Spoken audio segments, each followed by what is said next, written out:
നിന്റെ മാതാവിൻ്റെ കാൽച്ചുവട്ടിലാണ് സ്വർഗം.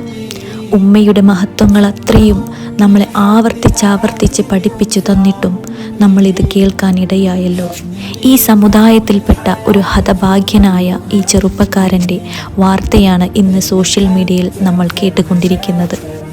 തിരിച്ചു വീട്ടിലേക്ക് വരുമ്പോൾ കാണാൻ ഉമ്മയില്ലെങ്കിൽ, മരിച്ചു കിടക്കുന്ന ഉമ്മയാണ് കൺമുമ്പിൽ ഉള്ളതെങ്കിൽ അവിടെ തീർന്നു നമ്മുടെ ജീവനും ജീവിതവും. ഉമ്മ എന്ന തണലിൻ്റെ ഉള്ളിൽ ജീവിക്കാൻ അവസരം കിട്ടിയിട്ടും ആ ഉമ്മയെ തിരിച്ചറിയാതെ പോയാൽ, ആ ഉമ്മയെ ഒന്നും മനസ്സിലാക്കാതെ പോയാൽ അതോടെ തീരും നമ്മുടെ ദുനിയാവിലെയും ആഖിറത്തിലെയും ജീവിതം. അതോടെ അവസാനിക്കും നമ്മുടെ സാമ്പത്തിക നേട്ടം. ഇതൊക്കെ അറിഞ്ഞും കേട്ടും പഠിച്ചിട്ടും ഈ വാർത്ത ഇന്നും നമ്മൾ കേട്ടുകൊണ്ടിരിക്കുകയാണ്. വെട്ടിക്കൊലപ്പെടുത്തിയതല്ല, രക്ഷപ്പെടാൻ കഴിയാതെ പോയതാണ്. ഒരുപാട് തവണ തിളച്ചു പൊന്തിയ ചൂടുവെള്ളം മുഖത്തൊഴിച്ചും ചവിട്ടിയും കുറ്റിയും മെതിച്ച് ആ ഉമ്മയെ കൊടുവാളിന് മുമ്പിൽ ഓടിപ്പിച്ചിട്ടുണ്ടെങ്കിലും അപ്പോഴെല്ലാം ആ ഉമ്മ ജീവനും കൊണ്ട് ഓടി രക്ഷപ്പെട്ടിട്ടുണ്ട്. മാരകമായ ക്യാൻസർ ബ്രെയിൻ ട്യൂമറിന് അടിമയാക്കപ്പെട്ട് ഓപ്പറേഷൻ കഴിഞ്ഞ് വിശ്രമത്തിൽ കഴിയുന്ന ആ ഉമ്മാക്ക് ഓടാൻ കഴിഞ്ഞില്ല. ആ ഉമ്മയുടെ വാക്കുകളും രാപ്പകലില്ലാതെ കഷ്ടപ്പെട്ട യാതനകളും നമ്മെ വേദനിപ്പിക്കും. ആഷിഖിൻ്റെ ഉപ്പ അവന് 1.5 വയസ്സുള്ളപ്പോൾ അവനെയും അവൻ്റെ മാതാവിനെയും വിട്ടെറിഞ്ഞു പോയി. പിന്നീട് അങ്ങോട്ടുള്ള നീണ്ട 25 വർഷങ്ങളോളം തൻ്റെ ജീവിതം അത്രയും തൻ്റെ പൊന്നുമോനായി ആ ഉമ്മ സമർപ്പിച്ചു. രാവും പകലും അവന് വേണ്ടി കഷ്ടപ്പെട്ട് അധ്വാനിച്ചു. അവനല്ലാത്ത ഒരു ലോകം ആ ഉമ്മാക്കുണ്ടായിട്ടില്ല. അവൻ മാത്രമായിരുന്നു ആ ഉമ്മയുടെ സ്വപ്നവും. ഒരുപാട് കഷ്ടപ്പെട്ട് വളരെ ത്യാഗങ്ങൾ സഹിച്ച് ആ പൊന്നുമോനെ ഉമ്മ പഠിപ്പിച്ചു വളർത്തി. ഉപ്പയില്ലാത്ത ആ പൊന്നുമോനെ വളർത്താൻ ആ ഉമ്മ ഒരുപാട് കഷ്ടപ്പെട്ടു. ഇത്രയൊക്കെ കഷ്ടപ്പാടുകളുണ്ടെങ്കിലും ഉപ്പയില്ലാത്ത ഒരു കുറവും അവനെ അറിയിച്ചിട്ടില്ല. അവന് ഓരോ അക്ഷരങ്ങൾ പഠിപ്പിച്ചു തുടങ്ങുമ്പോൾ ആ ഉമ്മയുടെ മനസ്സിലെ സ്വപ്നം ഉമ്മയുടെ അവസാന ശ്വാസത്തിലും തൻ്റെ കൂടെ അവനുണ്ടാകും എന്നായിരുന്നു. എന്നാൽ തൻ്റെ പ്രതീക്ഷകൾ ഒട്ടും തന്നെ തെറ്റിയില്ല. ഉമ്മയുടെ കൂടെ തന്നെയായിരുന്നു ആ പൊന്നുമോൻ. പക്ഷേ ആ ഉമ്മ അവസാനമായി കണ്ണടക്കുമ്പോൾ ആ കണ്ണിലെ രക്തം ഒരു മനുഷ്യനും സഹിക്കാൻ കഴിയാത്ത അത്രയും ക്രൂരതയിൽ അലിഞ്ഞു ചേർന്നതായിരുന്നു. പൊന്നുമോനെ വളർത്തിയ ആ ഉമ്മയുടെ മനസ്സിലെ വേദന എന്തായിരിക്കും? ഓരോ ക്ലാസ്സിലും അവൻ പഠിച്ചു പോകുമ്പോഴും ചുട്ടുപൊള്ളുന്ന വെയിലിൽ അധ്വാനിച്ച് കഷ്ടപ്പെട്ട് രാപ്പകലില്ലാതെ കഷ്ടപ്പെടുന്ന ജീവിതമാണെങ്കിലും ആ ഉമ്മാക്ക് തൻ്റെ മകൻ്റെ മുഖത്തെ പുഞ്ചിരി മായുന്നത് ഇഷ്ടമല്ലായിരുന്നു. അവൻ്റെ സ്കൂൾ പഠനം കഴിഞ്ഞ് ആ ഉമ്മയുടെ മുഴുവൻ സമ്പാദ്യവും ചിലവാക്കി അവനെ ഡിഗ്രിയിൽ പഠിപ്പിക്കാനായി പറഞ്ഞു വിടുന്നു. എന്നാൽ കാര്യങ്ങളാകെ തകിടം മറിയുന്നു. അതുവരെ അവർ സ്നേഹത്തോടെയാണെങ്കിലും അവിടെ നിന്ന് അവൻ കൂട്ടുകെട്ടുകളുടെ വലയിൽ അകപ്പെടുന്നു. വലിയൊരു ലഹരിക്കടിമപ്പെട്ട് അവന് ഉമ്മയാണോ സഹോദരിയാണോ എന്ന് മനസ്സിലാക്കാൻ കഴിയാത്തൊരവസ്ഥയായിപ്പോയി.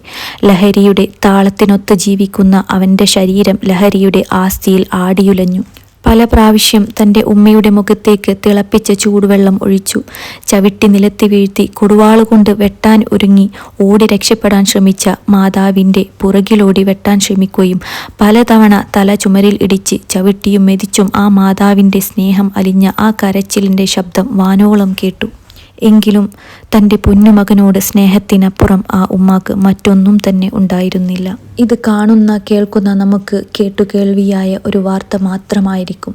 എന്നാൽ ഇത് ജീവിച്ചു തീർത്ത ആ ഉമ്മാക്ക് ഓരോ ദിവസവും ഓരോ മിനിറ്റും നരകതുല്യമായിരുന്നു. ഒരുമ്മയുടെ പവിത്രമായ സ്നേഹത്തിന് മുന്നിൽ തിരിച്ചു കിട്ടുന്ന ക്രൂരതയുടെ രംഗങ്ങൾ ഒരുമ്മാക്കും സഹിക്കാൻ കഴിയില്ലെന്നുള്ളത് സത്യം.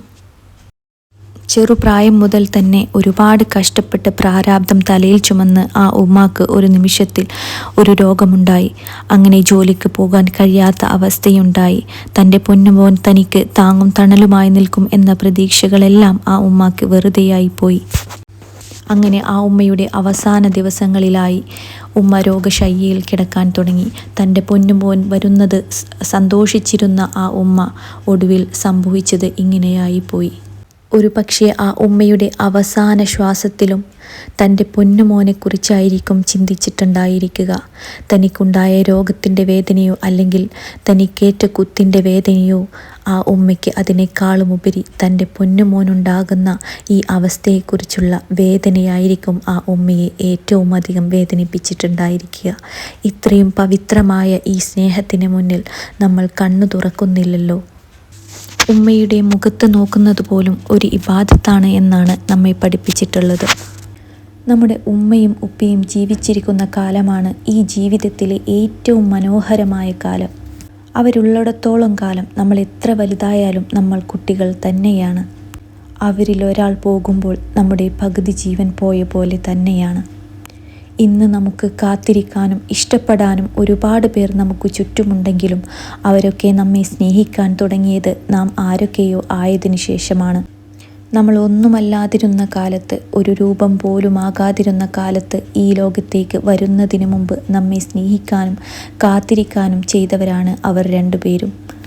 ശരീരത്തിലെ എല്ലാ നാഡീഞരമ്പുകളും വേദനിച്ച് അവസാനം പൊക്കിൾ കൊടി മുറിച്ചു മാറ്റുമ്പോൾ വേദനിക്കുന്നുണ്ടോ എന്ന് ചോദിച്ച ഡോക്ടറോട് ആ ഉമ്മ തിരിച്ചു ചോദിച്ചത് എൻ്റെ കുട്ടിക്ക് വേദനിക്കോ എന്നാണ്.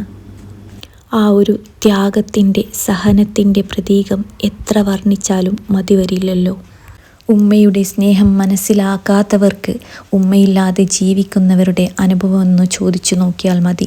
യഥാർത്ഥ സ്നേഹം എന്താണെന്ന് അറിയണമെങ്കിൽ ഒരിക്കലെങ്കിലും ഉമ്മയില്ലാതെ ജീവിച്ചു നോക്കണം. അപ്പോൾ മനസ്സിലാകും ഉമ്മ നൽകിയ സ്നേഹം എത്രത്തോളം വലുതാണെന്നും അതെത്രത്തോളം പവിത്രമാണെന്നും നമ്മൾ കരുതിയിരിക്കേണ്ടത്.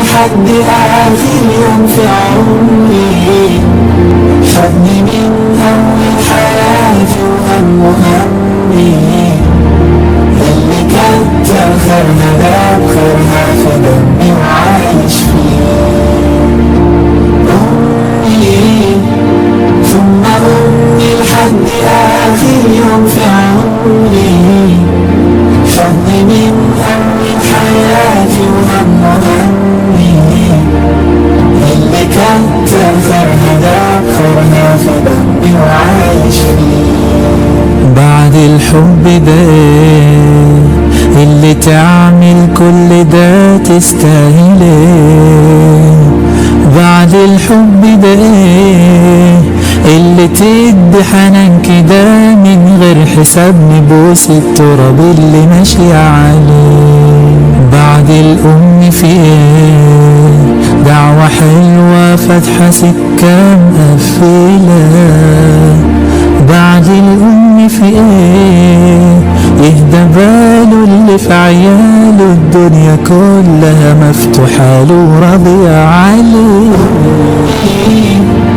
ثم أمي لحد آخر يوم في عمري خدني من أول حياتي وهم همي اللي كتر خيرها داب خيرها في دمي وعايش فيه أمي ثم أمي لحد آخر يوم في عمري خدني من أول حياتي وهم همي اللي كتر خيرها داب خيرها في دمي وعايش فيه أعمل لها تمثال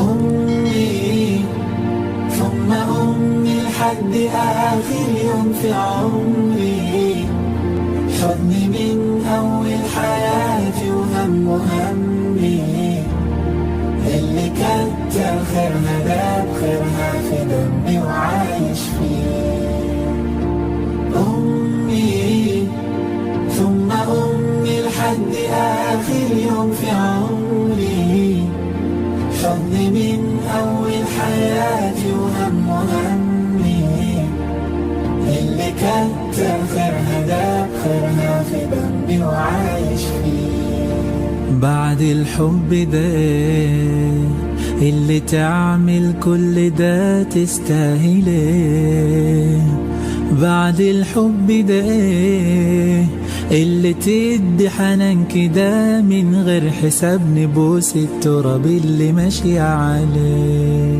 بعد الأم في ايه دعوة حلوة فاتحة سكة مقفلة بعد الأم في ايه يهدى باله اللي في عياله الدنيا كلها مفتوحة له وراضية عليه أمي ثم أمي لحد آخر يوم في عمري، حضن من أول حياتي وهم همي، اللي كتر خيرها داب خيرها في دمي وعايش فيه. أمي ثم أمي لحد آخر يوم في عمري، حضن من أول حياتي وهم همي، اللي كتر خيرها داب خيرها في دمي وعايش فيه. أعمل لها تمثال أمي ثم أمي لحد آخر يوم في عمري، حضن من أول حياتي وهم همي، اللي كتر خيرها داب خيرها في دمي وعايش فيه. أمي ثم أمي لحد آخر يوم في عمري، حضن من أول حياتي وهم همي، اللي كتر خيرها داب خيرها في دمي وعايش فيه. بعد الحب ده اللي تعمل كل ده تستاهله، بعد الحب ده اللي تدي حنان كده من غير حساب، نبوس التراب اللي ماشي عليه. بعد الأم في ايه دعوة حلوة فاتحة سكة مقفلة، بعد الأم في ايه يهدى باله اللي في عياله الدنيا كلها.